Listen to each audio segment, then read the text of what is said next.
Alright, day 2 right now. We're currently at the Lost Coast.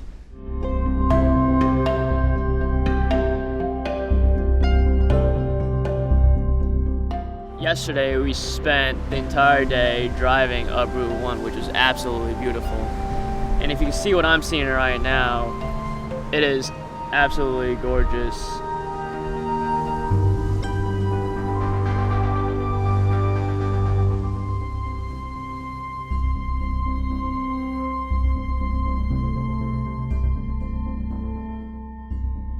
The Lost Coast is a strip of land that's completely undeveloped, and as far as the eyes can see, there's no one there.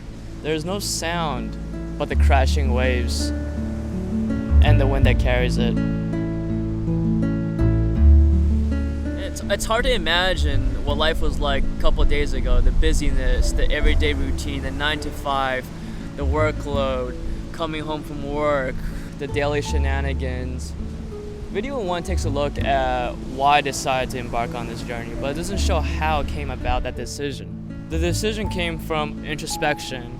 And introspection begins with looking at things from a bird's eye perspective, and it comes from working backwards. That means thinking in decades, planning in years, outlining in months, scheduling in days.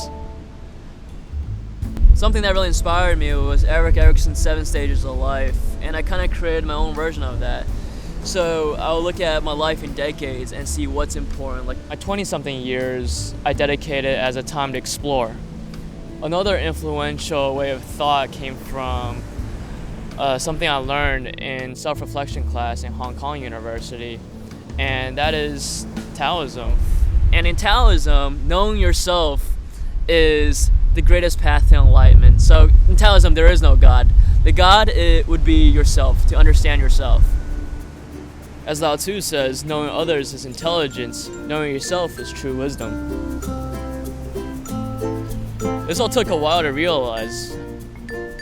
Introspection gave me goals and it kept me active and productive, but Benjamin Franklin said that idleness is the greatest prodigality. What I also realized, though, is that keeping busy just to stay busy is masking idleness. In the past, I'd be busy every week with activities like rock climbing, boxing, learning to cook, doing comedy improv, or socializing. But then I come to this realization, I notice like, wow, something's missing. Like I feel like I'm still missing a purpose or something like that. It's great I could climb a V4 from a V3 now, but in some ways, it all seemed trivial. Some people take years for that realization to hit, and for some it happens in their last few years. This realization alone helped reshape my self-reflection.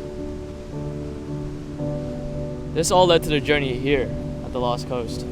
Being here reminded me how simple yet great life could be. In my first video, I talk about the flaw of life and how we are stuck. Yet when we look at the bigger picture, life shouldn't be so hard. If there are 100 random people in the world in front of you right now, 70 would be illiterate, 50 would suffer from malnutrition. If you're watching this on your own computer, you're already better off than 99% of the population. The question is, are we equivocally happier, equivocally more fulfilled? And who are these people that nail fulfillment or happiness down when they're less privileged than us? I think the great amount of things we care about day to day are overemphasized. Another inspiring theorist is Maslow's hierarchy of needs. The highest need is self-actualization, that finding yourself is the ultimate goal. Our ultimate goal in life is creativity, spontaneity, purpose, calling. That's something that's normal. That's something that's part of human nature that we should strive for. Achieving that circles back to introspection as a source of action. Try it out. Sit down, get comfortable, grab some wine, play some jazz music, grab out a big piece of paper, and really take some time to treat yourself with some honesty. My only ask is to look at the biggest picture you can, and then to dig deep within. Just remember that this is a habit, not a one-time solution.